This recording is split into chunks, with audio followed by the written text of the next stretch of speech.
अस्सलाम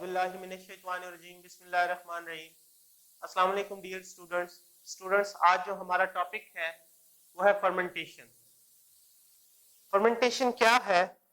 ये एक ऐसी टर्म है जो आप नाइन्थ क्लास में भी पढ़ के आए हैं और इसको हम दोबारा इस चैप्टर में पढ़ते हैं। बेसिकली ये बायोटेक्नोलॉजी का टॉपिक है। क्यों?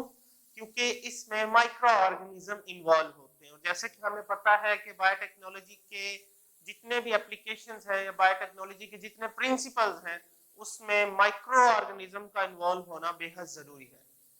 तो फर्मेंटेशन को हम बाद में देखते हैं। सबसे पहले एक टर्म है सेलुलर रेस्पिरेशन। इसके बारे में भी आप इसी 10th क्लास के चैप्टर 1 में भी डिस्कस करके आए हैं और 9th क्लास में भी आप इसको डिस्कस करके आए हैं कि सेलुलर रेस्पिरेशन क्या है। It is a breakdown of glucose. Glucose जब टूटता है एक एक सेल में, सेलुलर इसलिए कहते हैं कि एक एक सेल में, लिविंग ऑर्गेनिज्म के एक एक सेल में the breakdown of glucose with the help of oxidation and reduction reaction, oxidation और रिडक्शन रिएक्शन के साथ तो एनर्जी प्रोड्यूस होती है और एनर्जी किस शक्ल में प्रोड्यूस होती है? एटीपी की शक्ल में, एडिनोसिन ट्राइफॉस्फेट। इस प्रोसेस को हम सेलुलर रेस्पिरेशन कहते हैं।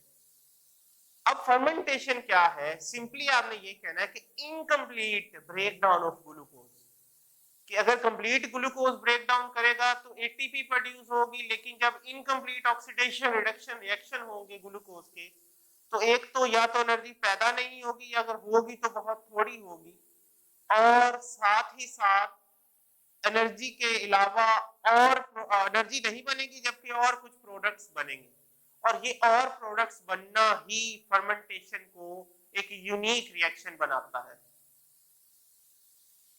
इसका जो नॉलेज है वो आज से सैकड़ों साल पहले का इंसान भी जानता है, क्योंकि सिंपल सी बात करें कि अगर हम घर में दही बनाते हैं तो दही का बनना एक केमिकल रिएक्शन है और उस केमिकल रिएक्शन को हम फर्मेंटेशन कहते हैं।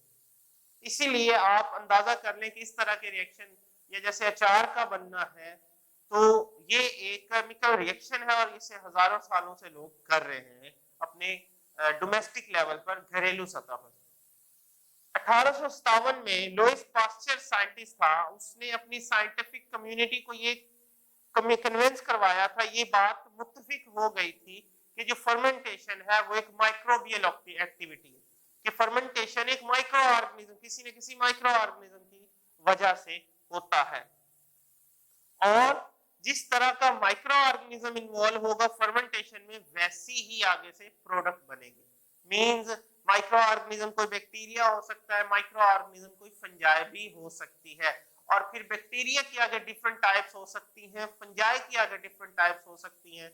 सो in the presence of several bacteria and fungi, the product may be different from the products of fermentation may be different from one and other. So हमारा जो different फर्मेंटेशंस की प्रोडक्ट डिफरेंट होती है, लेकिन जो मेन फर्मेंटेशन है उसे हम कार्बोहाइड्रेट फर्मेंटेशन कहते हैं, यानी कि ग्लूकोज का टूटना, और इस प्रोसेस को कहते हैं ग्लाइकोलाइसिस, ग्लूकोज का टूटना। ये लफ्ज है ग्लाइको, ग्लाइको का मतलब क्या होगा?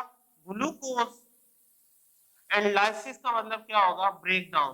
तो ग्लूकोज का टूटना और टूट कर पायरुविक एसिड मॉलिक्यूल में कन्वर्ट हो जाना, ये है वो मॉलिक्यूल जिसने आगे फर्दर प्रोडक्ट बनानी है डिफरेंट माइक्रो ऑर्गेनिज्म के साथ मिलके, या डिफरेंट माइक्रो ऑर्गेनिज्म को हम उसमें ऐड करते हैं। तो अब तक का जो रिएक्शन है उसमें हमने ये डिस्कस किया कि अगर कंप्लीट ब्रेकडाउन हो जाएगी ग्लूकोज की तो वो सेलुलर रेस्पिरेशन कहलाएगी और उसमें बहुत ज्यादा एनर्जी प्रोड्यूस होगी एटीपी की शक्ल में, और अगर वही ग्लूकोज लेस ब्रेकडाउन होगा या इनकम्प्लीट ब्रेकडाउन होगा तो उससे कम एनर्जी बनेगी या नहीं एनर्जी बनेगी और कुछ और प्रोडक्ट्स बनेगी, और उसके लिए हमें साथ माइक्रो ऑर्गेनिज्म इन्वॉल्व करवाने पड़ेंगे। यहाँ हमारे पास एक स्ट्रक्चर डायग्राम, या समझ लें कि हमारे पास एक शीट डायग्राम बनी हुई है, फ्लो शीट डायग्राम। इसमें हमने दिखाया कि ये ग्लूकोज है, ये टूटता है और इस प्रोसेस को हम ग्लाइकोलाइसिस कहते हैं। ये टूटकर पायरुविक एसिड में कन्वर्ट हो जाता है। ओके, तो पायरुविक एसिड में जब ये कन्वर्ट होगा तो हम इसमें माइक्रो ऑर्गेनिज्म इन्वॉल्व करते हैं डिफरेंट टाइप्स के, तो हो सकता है इससे इथानॉल बन जाए जिसे इथाइल अल्कोहल भी कहते हैं। हो सकता है इससे लैक्टिक एसिड बन जाए, ये दूध के अंदर नेचुरली भी होता है और इसे इंडस्ट्रियल लेवल पर बनाया भी जाता है। और हो सकता है कि इससे और भी कोई ना कोई ऑर्गेनिक प्रोडक्ट बन जाए, यानी इस एक पायरुविक एसिड मॉलिक्यूल से कई आगे प्रोडक्ट्स बन सकती हैं। वो बनने की मेन रीजन क्या है? फर्मेंटेशन, और उस फर्मेंटेशन में माइक्रो ऑर्गेनिज्म इन्वॉल्व होते हैं।